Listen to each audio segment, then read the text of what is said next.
It is a gorgeous winter day here in Wisconsin. We're embracing the cold and, and all the beautiful snow, and really a fun opportunity today to talk about just kind of where we are and where we can go from here. So this is, all the things that I enjoy sharing with people, it's all based on personal experience and lots of different trainings that I've done and things I've pulled together.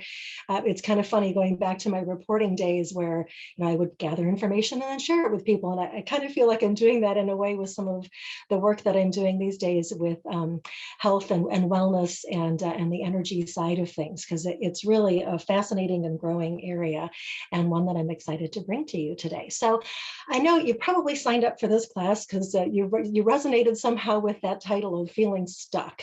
I know I feel stuck. A lot of people I'm talking to are feeling stuck. What we're going through right now as a community, as a country, and in part of the world with this pandemic really is bringing things into high relief for us.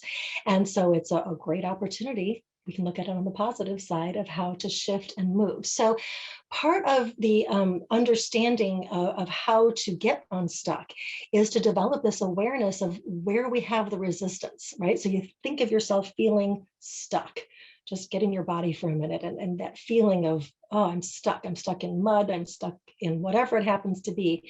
You know how that just feels like your whole body, everything's closing in on you. Okay, well, when you want to get unstuck from a physical thing, you have to look for like, well, what's the thing that's holding me back, right? Where's the space for me to move into?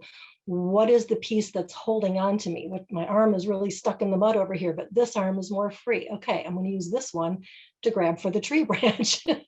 Same kind of thing that we're trying to do here, more on an energetic, emotional level. And so we want to create some space for letting go, for helping ourselves to get unstuck and to create a space of possibility for us to shift whatever is going on in our life, moving in a more positive direction. So today, we're going to be talking about a four-step plan that I developed over the years working with different people, my patients at Group Health and clients, and my own experience. And I found this four-step process that I put together really helps me and helps my patients to get unstuck. And so I'm excited to share it with you today. So let's get started I'm going to have you do just a little activity here. I'd like you to grab something nearby, something as simple as a pen. I always do a pen because this is how this was taught to me by someone years ago. But any object that you can easily just hold on to in one hand. So just take a moment, grab something from nearby. It's not all that important. If you can't find something, don't stress about it. Okay, so I wish I could remember who shared this with me. It was at a clinic years and years ago out at Canyon Ranch at a wellness retreat that I did. And at the time, I didn't think to remember who it was speaking. It was just really powerful and stuck with me. So the idea here is I have this pen in my hand or whatever you have in your hand. And all of a sudden, this pen turns into a red hot poker. Wait, what? that doesn't happen, right? That's not supposed to happen. So imagine that it has, whatever's in your hand has turned into a red hot poker. It is burning your hand. Now, we have two choices. One is we can sit here and be like, well, that is ridiculous. Why would a pen become a red hot poker? That defies the laws of physics. This isn't right. We could have a big debate about it, right? We could talk about how wrong it is that this has happened. And you know what? I'm going to call my friend and I'm going to tell my friend, you know what? There's this pen that was in my hand and all of a sudden it turned into a red hot poker. That's not right, is it? You don't think that's right, do you? No. Okay, you know what? I'm going to blog about the fact that this pen should not be a red hot poker. I'm going to get on whatever medium I can and shout it out on TikTok or Facebook or whatever. This shouldn't be this way. Okay, well, it's a little silly, right? But this is what we do all the time. Something happens, we think it shouldn't happen, and the reaction is to debate why this is happening and it shouldn't be happening. Meanwhile, what's happening to my hand? What's happening to our hands as we're holding on to a red hot poker? It's burning the dickens out of our hand. So here's an option. What we could do is, oh my God, red hot poker. Let it go. Oh, okay. Now, that doesn't mean we don't have a memory of what happened. It still did a little damage to our hand, right? So we're going to think about it. We're going to work with that. But it's just a really simple visual that I found really, really powerful of how much we hold on to the things that have us stuck. And we debate them and we discuss them and we argue with them. And all the while, it's just hurting us more. And if we can learn to let go and not forget, I'm not saying to ignore it and, live Pollyanna, la la, happy life, but to let go and then try to look at it from a different perspective, the damage is so much less. So just kind of setting the tone for this of what we're going to be talking about. So here's let's go to our, I'm going to share my screen with you, and we are going to prepare a few slides for you. So this is the idea that I just introduced to you. Pain is inevitable. Suffering, however, is optional. And that's the difference between the pen, holding onto the pen and letting go of the pen. Things are going to happen. Pain in this life is inevitable. It's part of the human experience. It's my belief that if we came to this physical experience and it was all just sunshine and roses, what would be the point? I think we chose to come here because we want the experience of being in physical bodies, having interactions with other people in their human bodies, and the animals and the plants and just all of the wonderful things that are in this physical experience that we have here on Earth. And so part of that is that we're going to bump up against things that don't feel good, that are painful sometimes, that are difficult, that do challenge us. And if we try to hide from all of the pain, we aren't really embracing the whole experience that's available to us here. And if we did just live in La La Land, then, like I said, what's the point of being here? So the challenge that we have and the opportunity that we have is to minimize the suffering, minimize the resistance against the things in life that are causing us pain. Now, sometimes that's obviously easier said than done, but we're going to be talking today about a 4-step process that helps you do that more easily, and it's a muscle that you can start to develop.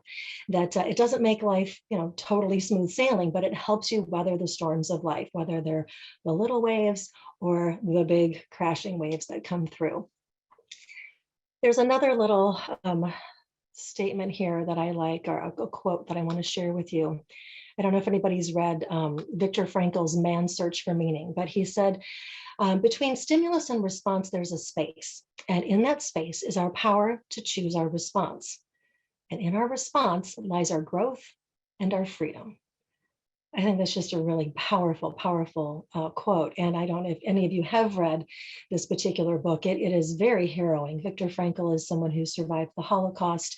And he came to this awareness that when he had everything taken from him, I mean, I won't take us through the whole history of the Holocaust in this presentation, but I think we all understand what it would have been like to be someone who lived through that experience and to have everything that you valued and cherished in life taken away from you. And he then had a choice to give in to that and go down in despair, or to try to find some control, some power in his life. And he realized it was the power of his thought, how he chose. No one could control how he chose to think.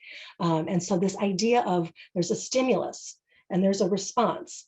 And oftentimes what we do is we have stimulus, response. Right? Immediately, stimulus, response, stimulus, response, stimulus, response. Like we're just hitting it on all cylinders, instead of pausing and saying stimulus, response, stimulus, response.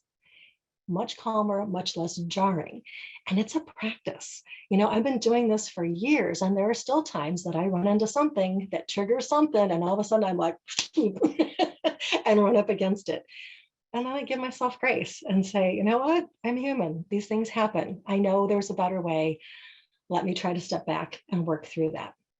So fortunately, we all don't need to go through as terrible of an experience as Viktor Frankl, but we can learn from his experience and his insights with that. So here's a technique that I developed. I call it the Tempertantrum Timer. And this really came out of years of experience, but this is the part of the first step. The first step is to control our own emotion, take control of our emotions and really own those emotions. This came out of a couple different things. First one was my oldest child when he was about 2. Let's see, my daughter wasn't born yet, so I think he was about 2, and and he and I were we were just sitting. I remember the situation. I don't remember the specifics of what was happening, but I remember the energy of it. That he'd done something, I'd had a reaction. My reaction caused him to have a reaction. His reaction, then I had a reaction, and we were just doing this, right? I'm a new mom, only been a mom for 2 years, trying to figure this parenting thing out, and I remember feeling like, oh my gosh, this is out of control. Someone needs to step in and take control of this situation. Who's in charge here? And then I went, oh darn, that's right, it's me. I'm the grown up. I got to figure this out. And the best I knew to do in the moment was just to step out of the situation. I left him playing with his toys on the floor and went around the corner to the bathroom, and that's kind of often where I go to just step away. And I just paused and I was like, what am I going to do? How do I shift this? He's 2. I can't really reason with him on this. I can't debate the finer points of what I need him to do and all of this. And I thought, oh, well, you know what? He's just 2. I could just come back into the room and act like nothing was wrong. I could just shift it because it really wasn't anything important that needed resolving, and there wasn't a lesson that needed to be learned. We were just pushing each other's buttons. And so I thought, well, what the heck? What do I have to lose? I could just try this. He's 2. It's just the 2 of us here. We'll figure it out. And I did. And I walked back in. I'm like, hey, da, da, da. We just started.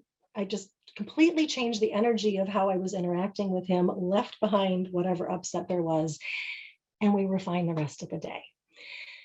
And then it wasn't until much later that I looked back. I mean, we're talking 10 years later. I looked back on that and I went, now why did that work?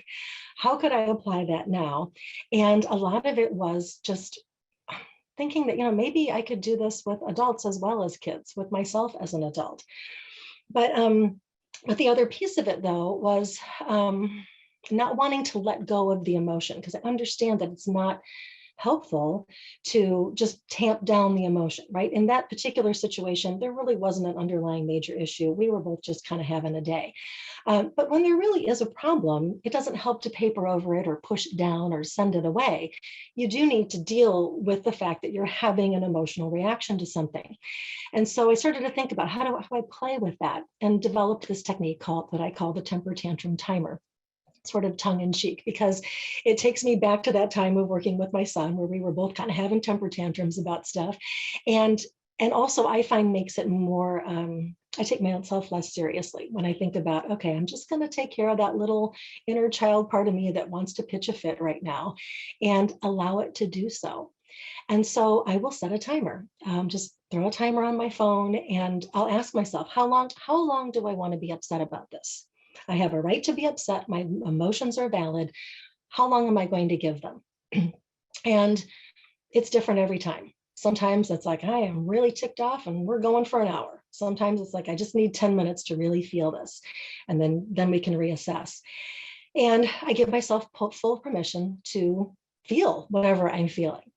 Now, key here is that I feel whatever I'm feeling in a safe space. I'm not feeling my feelings all over everybody else, right? We don't have a right to do that to other people. We need to keep it to ourselves and have our experience with ourselves before we maybe go out and speak to other people and decide how we're going to interact going forward. But after that period of time, whatever it happens to be, the timer goes off, and then the technique is to say, okay, am I done with that? Does that feel complete? Do I need some more time to process this, or am I ready to move on to something else? And I'll tell you, sometimes I hit the timer and I'm like, nope, I am really enjoying being mad right now. I'm getting something out of this. It feels good to be really ticked off at that person. And I'm like, okay, well, clearly I'm not done with that. And so I'll do it for a little bit longer. Now, the whole idea behind this, though, is that when we give ourselves a chance to fully feel the feelings that we're having, really experience them and not tamp them down, what happens is we bring them to the forefront, let them play themselves out, and then we move on.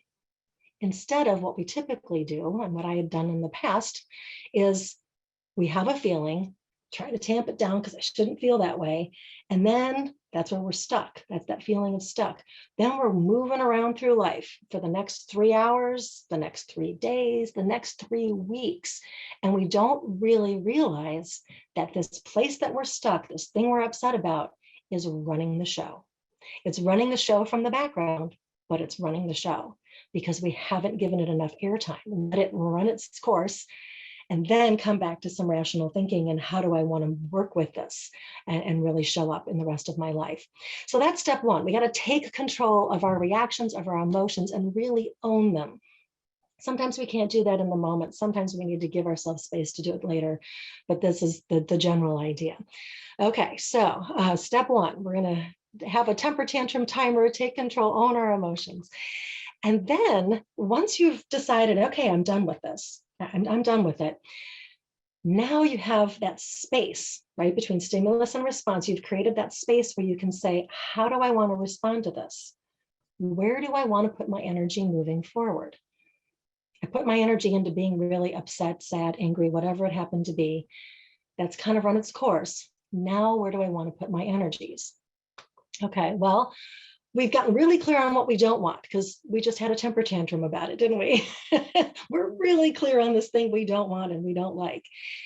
The beauty, and I think where we kind of forget that we have the power, is that in understanding what we don't want, by having these experiences in life and bumping around and being upset by stuff, we get really good clarity on, oop, don't want that. I don't like it when people speak disrespectfully to me or rude to me. I don't like it when people raise their voice. I don't like it, whatever it happens to be that somebody said or did, or a situation that exists, you're really clear on what you don't want. That's the easy part. And when you have your temper tantrum, allow yourself to have a safe temper tantrum and put a time limit on it. You can kind of let that run its course. And now we got to decide, what is it that we do want? And that's the key to getting unstuck. It really is, because we got to identify what it is we do want. And then the tough part is we got to line up with that. So I have an experience, somebody cuts me off in traffic. Don't like that. That's really rude. People are not paying attention and not being considerate of other people. That's what I don't want, right? I don't like that. So what do I want? I want to have an experience of interacting with people who are considerate, who think of other people, who are aware of their surroundings and how their actions impact other people. Yeah, that sounds like a world I'd like to live in. That's an experience I want to have. That's what I do want. Now I got to line up with that. And the only way to line up with that is to have this thing that you don't want, really experience it, let it go. And then you can move to that thing that you do want and line up with it. Okay, so this is the step two, but it's easier to say than to do sometimes. I fully acknowledge that. That's why there's a step three. So let's move on to that one there. Okay, so in order to understand step three, we got to take a little bit of a step back here and look at something called the emotional scale. So I want to take you on a little trip through your emotions here. So let's look at this emotional scale. You start from the bottom, working our way up. So at the bottom, the heaviest emotions, the lowest level of this emotional scale are fear, grief, depression, despair, powerlessness. I want you to just take a moment and take a nice deep breath. I invite you to take a nice deep breath here and just think for a moment what it feels like when you're experiencing one of those emotions. When you're in depression, fear, grief. Right? It's a heavy energy to it. It's about as low as it goes. Despair, powerlessness. I think, unfortunately, we're all too familiar with these emotions these days. We're getting a lot of fear, of grief, powerlessness over a virus. All these emotions they're these low emotions, low energy. Now, as we understand the idea of the emotional scale, we're moving up. Each of these levels is a little bit lighter. So we move into jealousy, insecurity, untrustworthiness. Still not great, happy emotions. They don't have quite the same drag you down energy of the ones on the bottom level. If you're feeling anger, revenge, hatred, and rage, I mean, it's partly my theory these days that a lot of the reasons why we are feeling those emotions towards so many people in our society is because it feels a lot better than the ones on the bottom, than the fear, grief, depression, despair, and powerlessness. Those are so heavy, but hey, at least when I'm angry, I got some energy for going. I feel like I've got some control over something. I can be really upset about something. And oh, there's some power in that. It's moving. It's got some energy. Okay, so technically it's better than the bottom level. It's still not where we want to be, though, is it? So then we move up into overwhelm, doubt, worry, blame, discouragement, into pessimism, frustration, irritation, and impatience. So take a moment and I invite you to just look at one of those words on the top level that you see there. So maybe it's impatience. You're sitting at a stoplight and you need to get somewhere, and good golly, this light takes forever. Or why do they even have a stoplight in this location? I got one of those in my life. And that feeling of impatience. Now compare that to the feeling of despair. Wow. Two totally different emotions, aren't they? Impatience still has a little something going on, but it's not as heavy.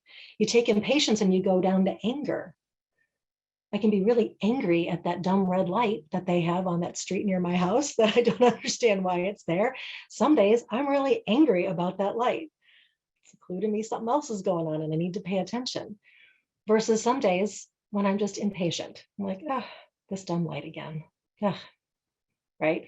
Two different levels of energy. As we're moving up the emotional scale, the energy is there's a little more movement to it and it starts to get a little lighter. So those are the two qualities as we move up the emotional scale. So now let's come to the one that's kind of at the fulcrum point, right here at the middle, contentment and boredom. Now, these are two interesting words because contentment has more of a positive connotation, right? I'm content with what I have, happy with what I have. Boredom has more of a negative connotation. But when you think about the energy behind those words, which is what we're inviting you to do here today, think about how you feel when you're content. It just feels kind of like smooth water on a lake. Content. Now, that smooth water on a lake can be very easeful if what you've been through is big turbulence, like, okay, now I'm just content to be here and not doing much because I need a break. That can also be boredom. Okay, well, I got a break, but there's really not a lot happening here. There's not a lot of energy moving. I'm just kind of static. It's kind of a different way of being stuck. Not as heavy as being stuck in those lower levels of the emotional scale, but still kind of stuck, not moving. All right, now we're going to move up into the levels of the emotional scale where things start to really happen. So we move from contentment and boredom into positive expectation, belief, optimism, happy, hopefulness. These are, they're just those words when you say them, you can kind of feel like, there's a little, expectation, belief, optimism, hopefulness. They all kind of have this upward light feeling to them. Moving then into passion, enthusiasm, eagerness, and happiness. Now, those are really like the energy is now really moving in a positive way. Stuff is happening. I'm engaged. I'm making things happen the way that I want. I'm having experiences and, okay, the energy's moving and it's lighter and it's lighter instead of heavier, but it has more energy. It's more moving until we get to that very top, which is that state of joy, appreciation, empowerment, freedom, and love. That's the standing on the mountaintop and feels good to be alive. That feeling, right? Okay, so you can see there's the huge difference between I'm standing on the mountaintop, I'm feeling joy and appreciation to be a human being alive at this time, looking out at this beautiful big world with people I love next to me. Come up with your own scenario, but that feeling, right? That's a long ways away from anger, or from, fear, grief, depression, powerlessness, right? So when we're talking about, what you don't want, what you do want, now you got to line up with that thing that you want. If what you don't want is at the bottom of this emotional scale, you are in fear and grief, and what you do want is joy and appreciation, you can't really get here from here. You can't make that big jump. It's kind of like, let's go to our next slide here. It's kind of like standing on this canyon edge and being like, hey, I'm up over here and I want to go to that other side. But that step is too far, isn't it? You can't make it from where that person is standing over to the other side in one step. In this case, you're going to have to walk all the way down into the canyon and back up the other side. There's a little bit of work involved. Another way of looking at it, it's like driving in a car, you're going 50 miles an hour, and you decide to throw it into reverse. That's not going to work so great. You're going to leave your transmission on the ground. Cars aren't designed to go 50 miles an hour in one direction and immediately 50 miles an hour in the opposite direction in reverse. Human beings aren't either. We can't really go from being in fear to being in joy really quickly. We kind of need to work our way up the emotional scale. And we don't have to hit every step on the way up, but we have to recognize it's helpful. We don't have to do anything, but it's helpful if we recognize that it's a process and not to expect ourselves to go from one extreme to the other without something happening in between. So, how do you get there from there? Getting from here to there involves distraction. So you're distracting yourself from the emotion that you're in. You're in that lower part of the emotional scale. Sometimes what you need to do is just set it down, go do something else and come back. Give yourself a break. You've got a problem. You're not going to find the answer to the problem when you're mucking around in the problem, right? You're not going to find it when it go back to the pen. You're not going to find the answer to why this pen turned into a red hot poker while you're holding on to it in pain and disbelief. Setting it down, putting your hand under cold water, getting yourself some treatment, talking to somebody. Okay, now I can see it from a little different perspective.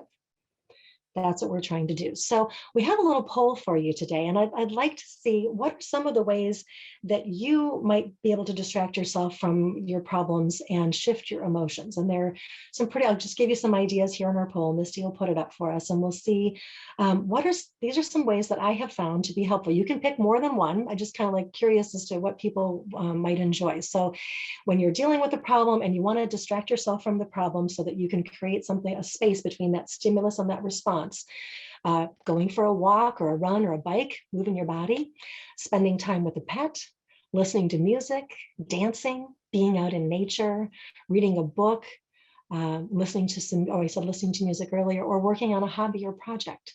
So just take a moment and choose as many of those as you think might be helpful for you when you're trying to shift yourself from here to there, from that negative emotion to the more positive emotion where you want to be. So take a second and do that.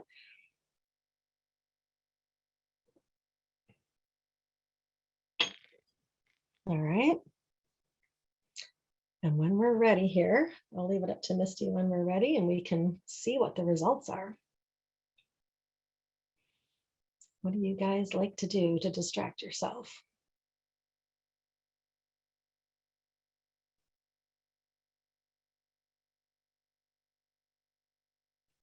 I'm assuming people are still voting, so Misty's holding on there till you guys, the votes start kind of slow down. So it's really helpful to think about and kind of come up with a list of things that you like to do to distract yourself ahead of time, so that when you find yourself in that space of, okay, I don't like where I am, I need to shift to something else, how do I do it? Just have a little list on your phone that you can look at and remind yourself. So yeah, lots of people the most popular ones are to go for a walk, run, or bike ride, or be in nature. Those are just lovely ones. But lots of people who like to listen to music and work on a project, spend time with pets. Those are all lovely, lovely things to do. I think it's really interesting that 81% of you chose the first option of going for a walk, a run, or a bike ride, or something like that, because there's something really valuable about that. I'm just going to pause here and explain real quickly something about the stress response cycle. So when we have stress, our bodies go into fight, flight, or freeze, and it's designed to keep us alive. It is hardwired. We don't really get a choice. We go into fight, flight, or freeze, and we treat every stressful situation as if it were life-threatening, even though it's technically not life-threatening in the moment. That's just how we're wired.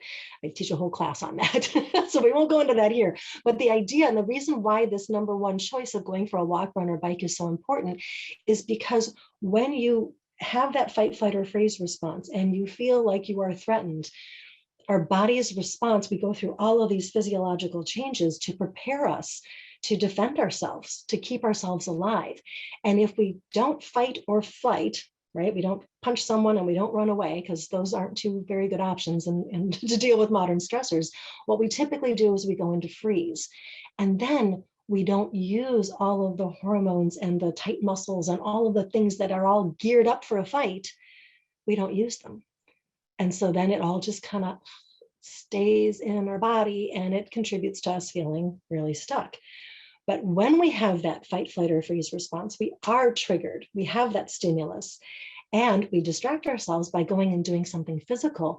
It works through all of those responses in our physical body so that our body gets the message that, okay, we've completed the stress response cycle. We're done with this and we can set it aside. So any of these are lovely. Do whatever works for you. But I just thought I'd point out to you why that number one is the most is often one of the best ones to do. So okay, so we need to distract ourselves. So let's go. All right. So now the trick though is we got life, right? Life can be very turbulent. We hit the rough water. Here's the question for you. Do you want to hit that rough water in a small little kayak? Or do you want to hit it in an ocean liner? That's the choice we have in front of us. So we can take control of our emotions, really own those emotions, use our temper tantrum timer. Then we can make a conscious choice on where we want to put our energy, step 2, and say, okay, I know what I don't want. What is it that I do want? Okay, I want this. But I can't get here from here because I'm too spun up. I've got too many negative emotions going. So I'm going to distract myself from the problem. I'm going to step away. And when I come back, my attention is going to be more on this solution that I want. And I have the space. There's that stimulus and response. There's a nice big gap between when I had the thing that happened and when I'm going to respond to it, that now I can be like, oh, now I see this with new eyes. Now maybe I can understand why that person behaved the way that they did, or I can see how I could change my behavior or my actions to avoid a situation like that, or to help somebody, or whatever it happens to be. We have that, that space. But then this is just the process we keep going through, right? We're always going to have stimulus and response, and we keep trying to build in more space in that gap. That's the first 3 steps, 1, 2, 3. You take control and you own it. You decide where you want your energies to be and you line up with it and you distract yourself so that you can make that shift. But here's where the really key part is that I think, is that if we can smooth out our experience, we're going to encounter our next experience with that rough water in a very different way. If we're hanging out in a canoe, what happens? You hit the high water, the rough water, and you just are like, oof, right? You get tossed and turned and flipped over and you're done for pretty much. It really can throw you for a loop. Whereas if you hit that turbulent water when you are part of, if you're like an ocean liner, that same wave that's going to take the canoe and flip it over, it's going to be like, that's it for the ocean liner. It's just like, oh, there was a little blip. Oh, got it. Right? And it's really important to be aware of that. So what do we do to get there? How can we be more like the ocean liner and less like the canoe? Because rough water's coming. We can't avoid that. That's part of the human experience. So that's where I find step 4 is to smooth your experience by using things like intentions and meditation. This is one that I created years ago that helped me make this shift.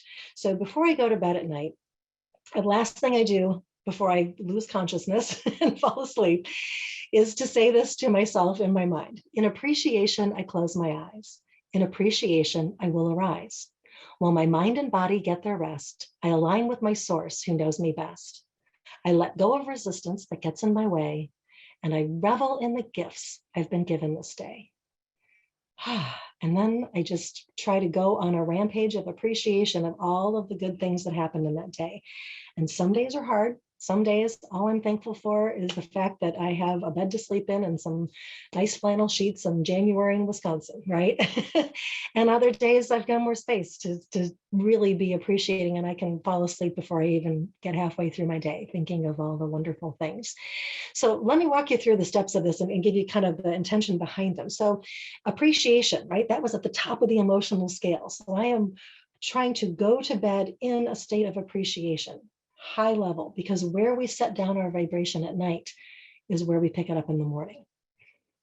So put it down in a high spot, you're more likely to come up to it in a high spot in the morning. So then I set the expectation and the anticipation that I'm going to wake up in that state of appreciation, the conscious intention that I'm going to choose to take my thoughts to an appreciative place rather than I'm awake, there's life, let's work, what do I have to do, what do I need to worry about? It's like, no, I'm going to wake up and I'm going to appreciate that I woke up, first of all, that I have a new day to experience, that I'm still in a comfortable bed, that I have these experiences that are ahead of me in the day, all of these positive things. Then acknowledging that, we are our mind and our body and our spirit, and our mind and our body, they get to rest. They rest at night, and we kind of set that down. And then spirit aligns with our source, whatever that is to you. If that is God, the universe, nature, the all that is, the languaging isn't as important as the emotion of like, hey, I'm aligning with my higher self, the best that is me. The cleanest, clearest, most beautiful aspect of who I am as a human being. That's what I mean by source. Because that's the real me. That knows who I am. It knows me best. Not all these distractions of life and all the things that we get going in our minds, but like, yeah. And then I make a conscious choice to let go of resistance because it gets in my way. I know it does. So I'm going to let go of resistance that gets in my way. And I'll tell you, 9 times out of 10, as I say that line in my mind, my whole body just kind of goes, oh yeah, I was holding on to a lot of stuff. I may not even be consciously aware of what it all was, but I'm going to just set it down. I'm going to set it down. And I'm going to turn my attentions to building that appreciation, to revel in all the gifts that I've been given this day. The ability to breathe and move and exist and think and interact and all of the beautiful things that we have.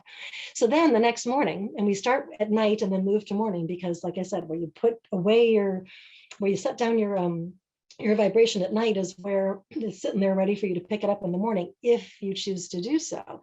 So as soon as I become conscious in the morning, I'm aware that I'm awake. With appreciation, I open my eyes. With appreciation, I now arise. While my mind and body got their rest, I aligned with my source, who knows me best. The universe yields to me in every way. It's now my choice how to start this day. Again, I'll walk you through each line on what the thinking is behind them. So again, I'm picking up my vibration where I left it last night, in appreciation. I'm consciously choosing to be in appreciation. As I'm becoming conscious and opening my eyes, and as I'm getting up and moving out of bed and around and through my day, I acknowledge again that my mind and my body, they got a chance to like reset. I get to pick, much like the experience with my son in that one time. Hey, we just did a reset.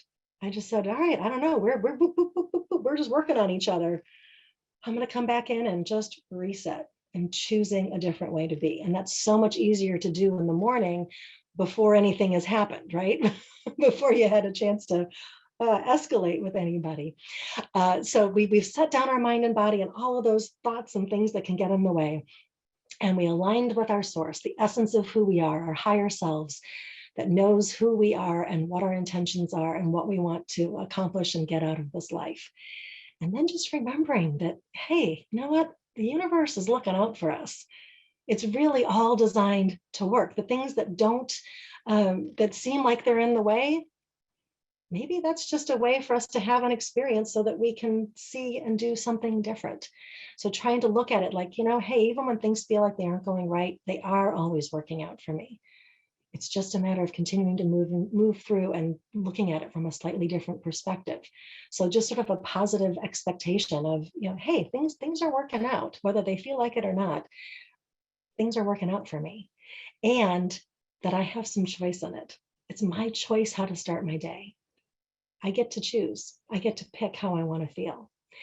And when we do things like this, and we do things like the meditation or any other tools that you use to just calm your mind, to calm down that monkey mind, it smooths out your experience. And so then when you run into a difficult situation, and I'm just going to pause this for a second. When you run into a difficult situation, you're more like that ocean liner, right? Instead of being like the canoe. And so there's a great story I want to share with you, an example of how when I first really started to do meditation in a more regular and serious way and paying attention to where my vibration was throughout the day and on any given day. And so I was out for a walk with a friend, and I was just walking around my neighborhood.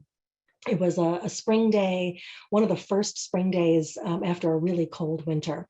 And so we were walking in the street because there was so much water. It was just one of those spring days where all of a sudden everything started to melt and the sidewalks were rivers of water. We would have had soaking wet and freezing cold feet within about 5 minutes. And so we were walking in the street and walking against traffic. And, it's a residential neighborhood, not tons of traffic. And so it was a relatively safe choice. Lots of people were out doing the same thing. Everybody's out, oh, babe, and sunny day, hi, feeling good. And I'd been doing meditation on a regular basis.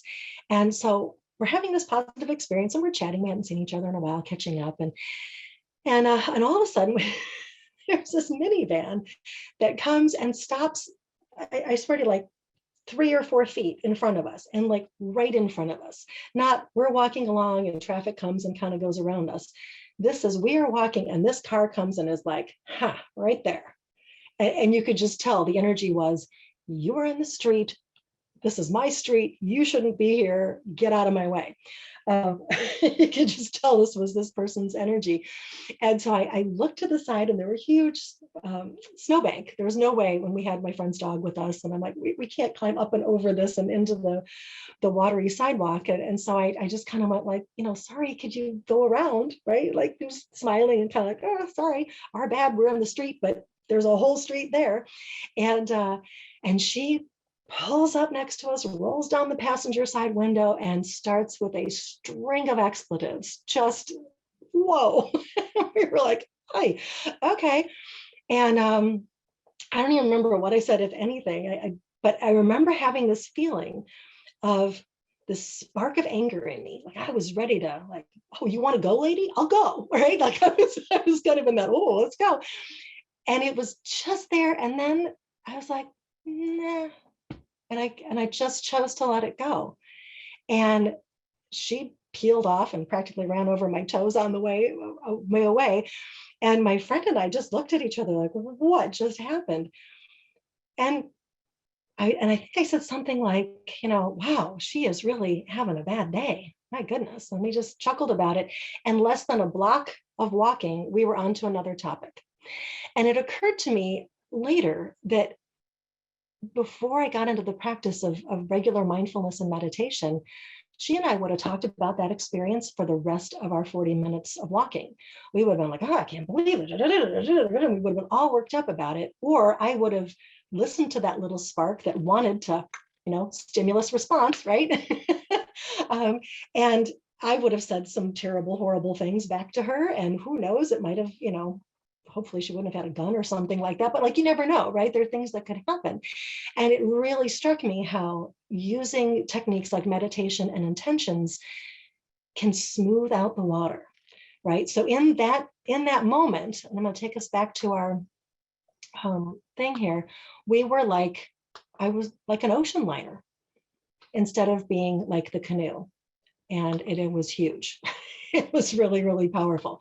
So things like those intentions. So let's just review here real quickly, the 4 steps to getting unstuck. So first of all, you want to feel those emotions, really feel it. Try the timer method so that you don't let your emotions run the show. You feel them and you get them out of the way so that you can move forward. Identify what you do want. Feel the emotion in your body, listen to what it's telling you, and then ask yourself, okay, this is what I don't want.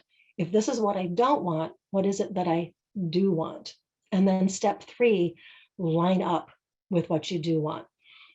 And one of the ways to do that is to, and really the only way to do that is to just let go of that resistance by distracting yourself. Trust that, you know what, I set it all in motion. I know what I don't want. I know what I do want. Those are crystal clear. And now my job is just to kind of get out of the way, create some space between the stimulus and response, and come back to this with a fresh perspective, with emotions that are higher up on the emotional scale.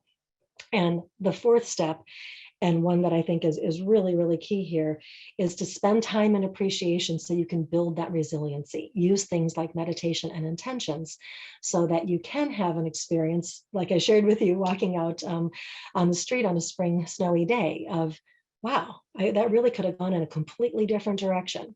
And it didn't, because I've been doing that work. So those are the 4 steps. All righty. Now, I do have, and so we'll open it up to questions, but that's just the whole idea here, guys, is it's, what are we going to do, right? I mean, there is pain. Life has pain. It is painful, but whether we choose to suffer is really optional. It's our choice. And hopefully these 4 steps can help you find a way of moving through that and not getting stuck, of finding what it is that you do want and lining up with it. And going through life and hitting that choppy water more like an ocean liner and less like a canoe. All righty. Also, I'll let you know that there is a handout that we're going to be giving you. And it's based on, I've done this talk for smaller groups, and they often will ask for the 4 steps and those intentions written out. So that's what the handout is, if you're at all interested in that. And certainly, come up with your own mantra that you want to do before bed and in the morning. If there's something, that works better for you, this is just a starting point. There's nothing that's, particularly special or key to those intentions. They're just 2 things that I found really make a difference for me and helping me choose where to set down my vibration at night and where I want to consciously pick it up again in the morning. All right, so what do we got for questions here? Let's open up the Q&A. And all right. Let's see. So my contact information, I believe, let's see, we'll have, okay, so Misty will answer that for us as we wrap up. How long should one distract themselves in this scenario? That's a great question. So it really depends. There's no hard and fast answer to that. If there is, if you're going to go for a bike ride, go for whatever amount of bike ride feels good to you. Or if you want to, hang out with your pet. And the trick is just to check in, right? So the distracting yourself piece is, sometimes I do it along with the temper tantrum timer. Easy for me to say. Sometimes I'll do steps 1 and 2 or 1 and 3 a little bit together, because I'm so upset and I know what it is that I don't want, and I know what I do want. And so as I distract myself, I'm just like, okay, I'm going to kind of put the 2 together, but ideally they work separately. So how long? Really just whatever works for you, I guess, is the best answer there. There's no set time for it. All right. What if you're using distraction to distance yourself from the problem instead of dealing with the issue? Compulsive eating, watching too much TV. Okay, great question, Lorianne. I appreciate that. I didn't say this, I often do, and I forgot this time. We want to distract ourselves in positive ways, right? In healthy ways. So going off and getting drunk, not a positive way of doing it. Compulsive eating, not a healthy way to do it. Zoning out to TV, not so much a healthy way to distance ourselves from the problem. So trying to find those healthier ways to do it. Now, sometimes, I do want to just sit and binge watch some TV because that's all I feel like I have energy for. And that's okay. But I try to set a timer on it again and say, all right, well, how long I'm going to watch 1 show, 2 shows, and then check in so that I don't just kind of numb out to all of it and instead say, okay, I distracted myself for a while. So that's where I say, like, the temper tantrum timer and the distraction can sometimes work hand in hand there. So trying not to use those. So to distance yourself from the problem instead of dealing with the issue. So I think that's the piece I want to speak to a little bit here is you do want to deal with the issue, but the goal here is to distract yourself and get yourself out of that negative mindset long enough that you can actually start to see the solutions to the problems. Okay, so it's really not about not dealing with it. It's trying to come at it from a different perspective. I hope that is helpful. What about long time stuckness? Yeah, that's an issue, right? So we're stuck in things over time.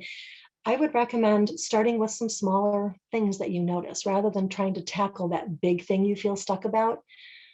Notice a few small things. Where am I getting triggered? What can I work with that's a smaller issue for me right now? Also doing things to work with your energy in general. So getting up and moving your physical body shifts the energy in your body. Doing things like regular energy routines. I have lots of those that I work with my patients at Group Health on daily energy routines that we can do that get our energy moving in more of a positive direction so that then, ooh, we got that going. And now we can look at that more long-term stuck aspect with a fresh perspective from higher on the emotional scale. And we can see it and start to move it. So I guess the simple way of answering that is to not try to take on the big thing, start with something smaller. I don't know why I'm thinking of the statement of like, how do you eat an elephant one bite at a time?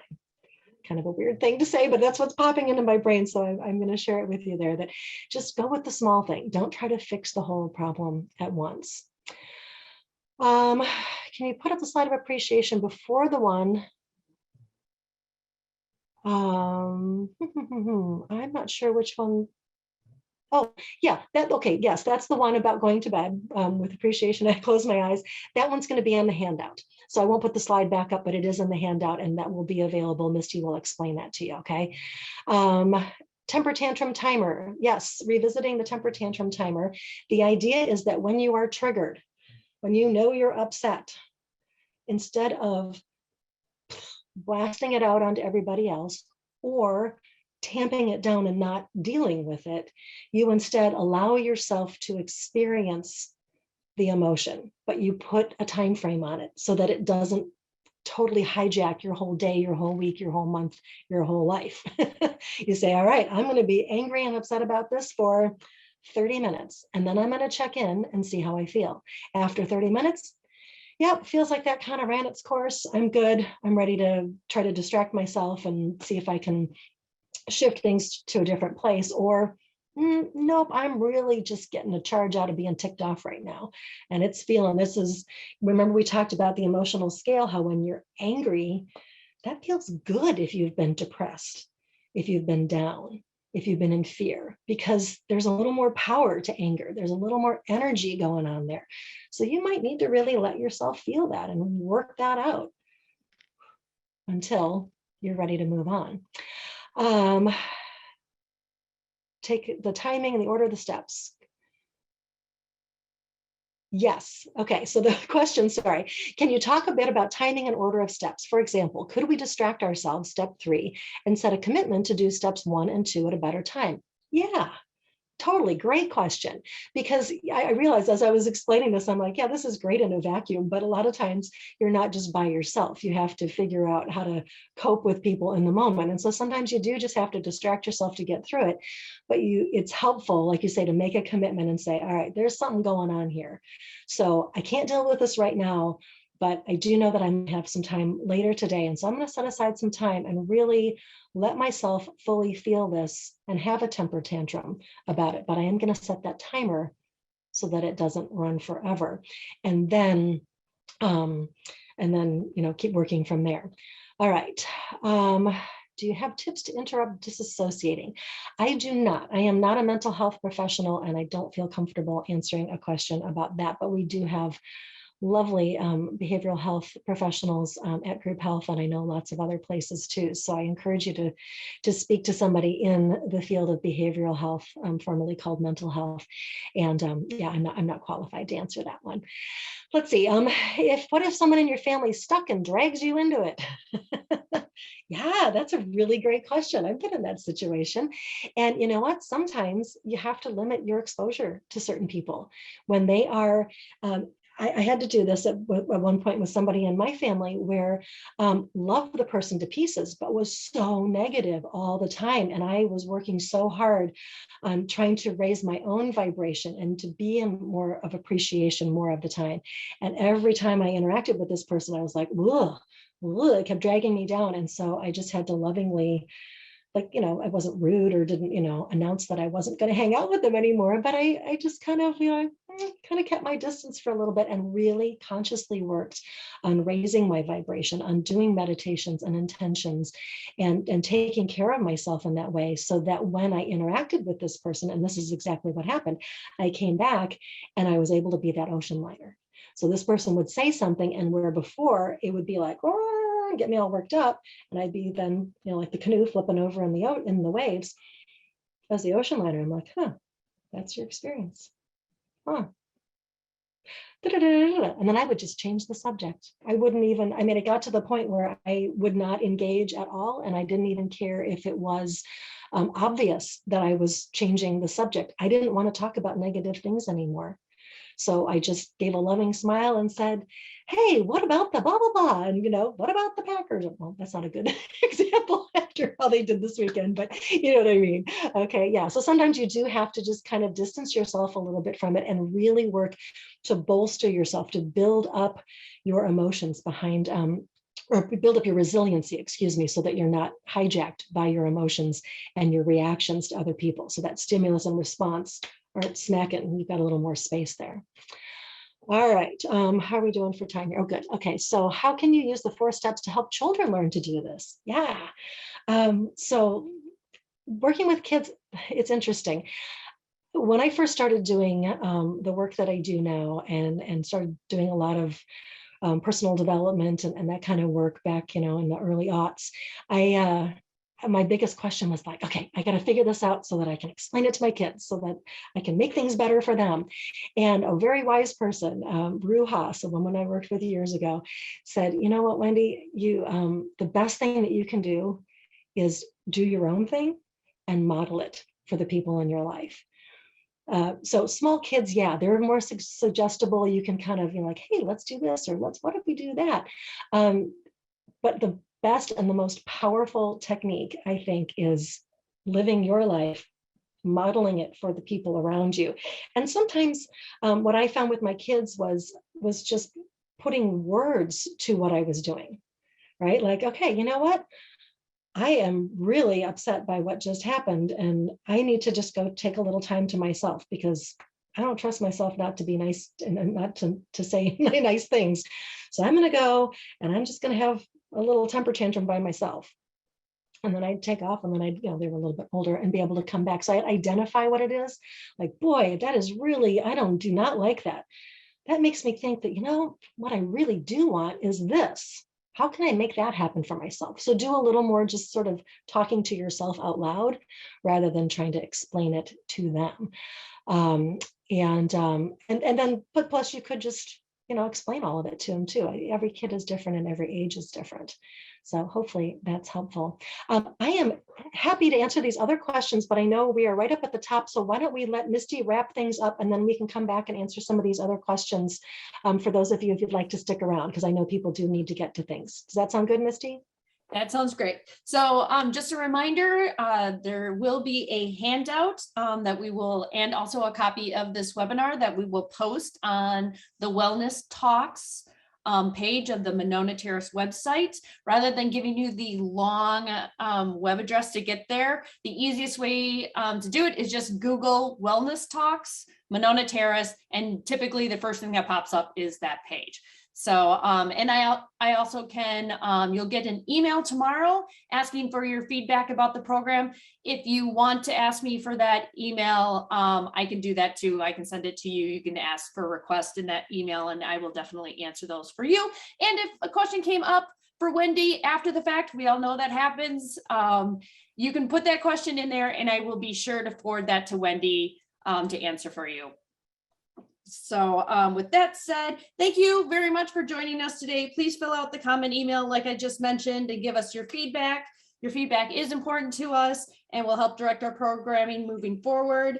For those of you who want to stick around and keep asking questions, please stay on. Otherwise, this ends it for us. We again want to thank our sponsor, Group Health Cooperative of South Central Wisconsin, for making this wellness talks possible. And with that, everybody, please stay safe and be well.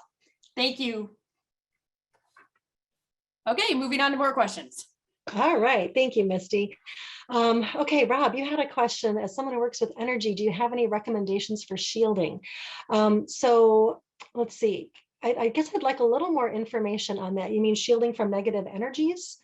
I'm guessing that's what you're doing. I'll keep an eye out if you want to type something else in there. Exactly. Okay. Yeah. So that's really interesting from an energy standpoint. So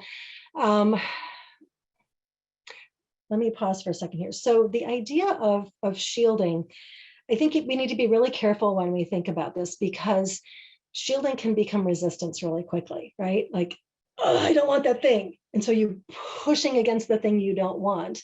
And in pushing against it, you're generating more energy and it's pushing back harder. So in general, I try to, if I'm going to do anything that would be considered shielding, it's more not I'm putting up a barrier to protect me against the evils that are out there and the negative energies. It's more, I'm going to build up my positive energies, my strength internally and extending out, so that I'm sending out so much positive vibration, so much positive energy in all directions, that those negative energies just bounce off. They just come in and bounce off. Or even if they get into my aura, they just kind of come in slightly and then whoop, they're out again. So a lot of it is about your aura and building up your aura. There are exercises that you can do for that. I'm putting together some videos, and I'd be happy to share those with you at some point. If you want to reach out at Group Health, I can chat with you about that too. Actually, if you want to, Rob, send an email to Misty, I'd be happy to send you a link to a video that might explain more about auras and a couple of exercises that you could do to help strengthen your aura. Okay. But I think the key there is, I don't like to think of it as shielding, because to me, that particular word, and I know everyone has different interpretations of words, feels more like a pushing against rather than a just, I'm going to be so strong and sending out so much positive energy that stuff is just going to roll off. All right. And then, oh yes, and the APP mindfulness, great way to try. Yeah, there's so many wonderful tools. That is one of the benefits of the pandemic, as I think a lot of people have moved to online platforms where we can share a lot of that information. So Amy, thank you very much for sharing that. All righty, I think that was all of our questions. So if anyone's still out there, I will say thank you again for joining me, and happy to see you anytime for an appointment at Group Health. We do Reiki sessions, mind-body sessions, working with energy, all this kind of stuff, dealing with stress management. So hope you all have a lovely day. And thank you, Hannah. I'm glad you enjoyed the presentation. Appreciate you being here. You guys take care.